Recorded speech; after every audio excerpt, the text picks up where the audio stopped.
2-4 दिवसापूर्वी पंतप्रधान मोदी यांनी एक ऐतिहासिक निर्णय घेतला. 500 आणि 1000च्या नोटा चलनातनं बाद केल्या. त्याचे परिणाम दुष्परिणाम काय होतील ते काळ ठरवेल. पण काळे धनाचं झालेलं संचय बाहेर काढण्यासाठी म्हणून हा निर्णय घेतलाय असं ठासून सांगितलं गेलं.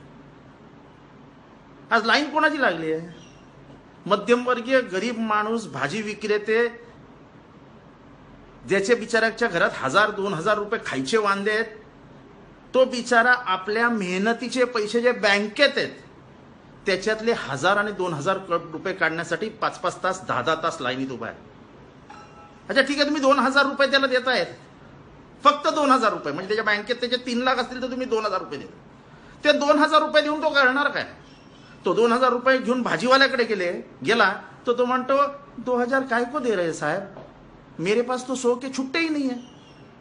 अच्छा एटीएम मध्ये गेले तर 100 रुपयाच्या नोटाच नाहीत एटीएम मध्ये. एटीएम मधनं 2000 रुपयाच्या नोटा येऊ शकत नाही कारण का त्याचं साईज अलोकेशन झालेलं नाही. म्हणजे हे जे डिमॉनिटायझेशन झालेलं आहे, इथे कोण शेडजी, कोण व्यापारी, एखादा मोठा ऍक्टर लाईनीत उभा राहिलेला दिसलाय? काळं धन काय मध्यमवर्गीयांकडे होतं? मग तुम्ही केलं काय? कशासाठी केलं? या देशाचा व्यवहार आजही आर्थिकदृष्ट्या कसा चालतो? हा देश शेतीप्रधान देश आहे. आज माझ्या गावामध्ये, मी नाशिकचं उदाहरण देतो भाजीवाल्यांचं, संध्याकाळी भाजी काढल्यानंतर सकाळी ती मार्केटमध्ये आणायची, एपीएमसी मध्ये ती विकायची, त्याच्यातनं येणारे पैसे घरी घेऊन जायचे, ते माऊलीच्या हातात द्यायचे आणि माऊलीने घरखर्चासाठी ते वापरायचे. तोच भाजीवाला ती भाजी घेतो, मुंबईला येतो, तोच कॅशमध्ये विकतो, ती कॅशमध्ये घेणारी मंडळी कॅशमध्ये घेते आणि तो परत गावाला जातो.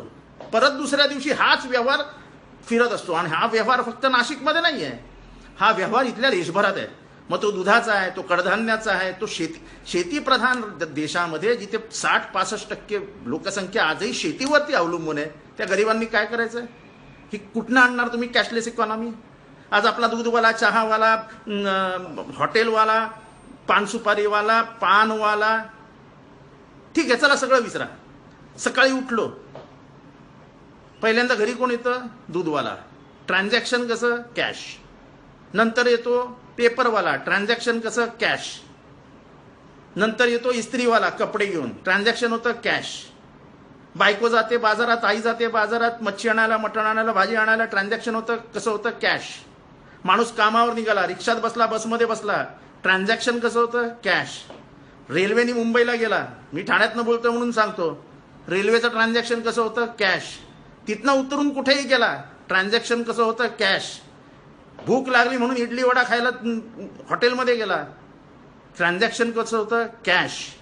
येताना काही चैनीच्या वस्तू, काही चैनीचं खाणं, पोराबाळांना आवडणारं खाणं विकत घेऊन यायचं ठरलं, मिठाईवाल्याच्या दुकानात गेला, 2 पेढे घेतले, एखादा वडापाव घेतला, घरच्यांसाठी कचोरी घेतली, ट्रान्झॅक्शन कसं होतं? कॅश. आणायचे कुठनं पैसे? आणि तुम्ही सांगता की 8 दिवसात सगळं व्यवस्थित होईल. 8 दिवसात लोकांनी करायचं काय? या देशामधली अस्वस्थता किती मोठी आहे, या देशामध्ये अविश्वास किती निर्माण झाला, याचं उदाहरण काल रात्री दिसलं ना. फक्त मीठ उपलब्ध होणार नाही, मीठ महागणार म्हणून देशभरातल्या लोकांनी दुकानं फोडण्यापर्यंत मजल गेली. लोक लाईनीत उभं राहून मीठ विकत घेत होते, व्यापारी 300 आणि 400 रुपयाने मीठ विकत घेत होते. ही अस्वस्थता, हा संभ्रम, हा समाज मनामध्ये घट्ट बसत जातोय. तुम्ही परीक्षा बघताय लोकांची.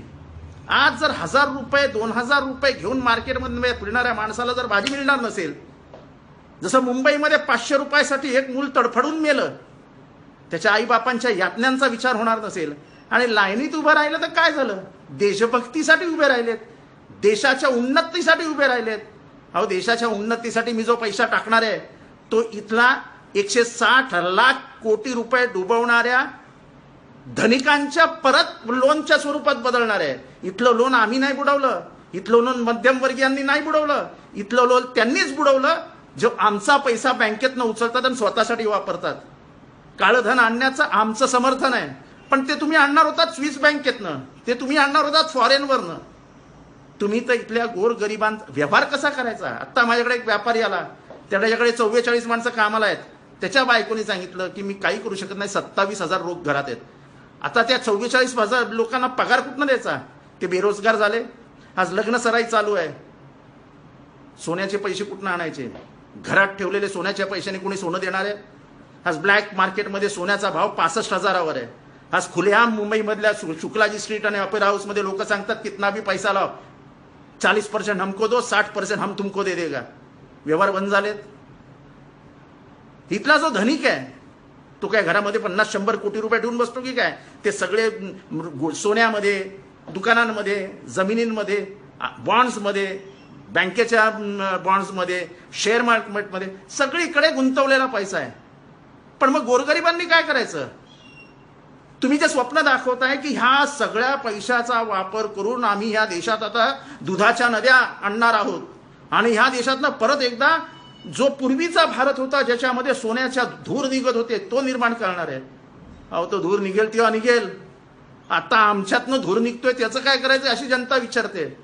आणि त्याच्यामुळे ह्या परिस्थितीचं अवलोकन करता, ह्या परिस्थितीचा विचार करता, ह्या देशामध्ये जे वातावरण तयार होत आहे त्या वातावरणावरती आज जर विचारपूर्वक उत्तर शोधलं नाही तर पुढच्या 4 दिवसामध्ये ही परिस्थिती अजून बिघडत जाईल.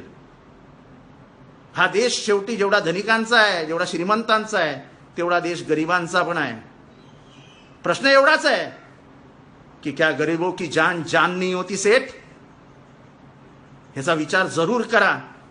केवळ आणि केवळ आपली हुशारी, आपलं वक्तृत्व, आपलं कर्तृत्व ह्याची छाप ठेवून आपण जनसामान्यांच्या नसांचा विचार केला नाही, त्याच्या ठोक्यांचा विचार केला नाही तर लोकशाहीमध्ये कधीही काहीही घडू शकतं. सत्तेचा अजरामर पट्टा कोणीच घेऊन आलेलं नाही. लोकशाहीमध्ये आज लोक बँकेत लाईन लावतायत, उद्या त्या वेगळ्या लाईनीत उभे राहतील आणि त्याचे परिणाम मग सगळ्यांनाच दिसतील. तेव्हा लोकशाहीमध्ये जनतेला कधीच गृहीत धरायचं नसतं. असा इतिहास आहे जगाच्या लोकशाहीचा. जिथे जिथे लोकांना गृहीत धरलं तिथे तिथे गृहीत धरणाऱ्या लोकांनी बाजूला केला. हाच इतिहास जगाने बघितलाय. आणि त्याच्यामुळे आजचा 500 आणि 1000 रुपयांचा तुटवडा. अच्छा, बरं ठीक आहे, तुम्हाला ब्लॅक मार्केटमधनं सगळं काढायचं होतं ना, बाहेरच काढायचं होतं ना, मग 2000 कशाला आणलेत? जगाचा नियम हे सांगतो की जेव्हा तुम्हाला ब्लॅक मार्केट साफ करायचं असतं तेव्हा तुम्ही जास्त डिनॉमिनेशनच्या नोटा आणायच्या नसतात. आज 1000पेक्षा 2000ची नोट छोटी आणली म्हणजे कोंबायला सोपी. परत तुम्ही 500 रुपये आणणार आहात, परत तुम्ही 1000 रुपये आणणार आहात आणि वरती 2000 रुपये आणणार आहेत. साधारण इकॉनॉमिक्स असं म्हणतं तुमचं GDP जेवढं आहे तेवढं तुमचं पॉप्युलेशन डिवाइड करा. आपले जर ते मॅथमॅटिकल कॅल्क्युलेशन लावलं, ते जर गणित लावलं तर भारताची व्हॅल्यू फक्त 930 रुपये प्रति माणूस येते. म्हणजे आपल्याला इकॉनॉमिक्सचा विचार केला, इथलं आर्थिक ह्याचा विचार केला तर आपल्याला 1000 रुपयाच्या वरती जाताच येत नाही. तरी आपण 2000ची नोट आणतो. कशाला आणली आहे 2000ची नोट? तेव्हा या सगळ्या परिस्थितीचा विचार करता निर्णय ऐतिहासिक आहे. काळं धन साफ झालंच पाहिजे, पण ते करत असताना गरीब माणूस साफ होणार नाही ह्याची काळजी घेण्याचे सरकार विसरलेलं आहे. एवढंच या ठिकाणी म्हणावं लागेल.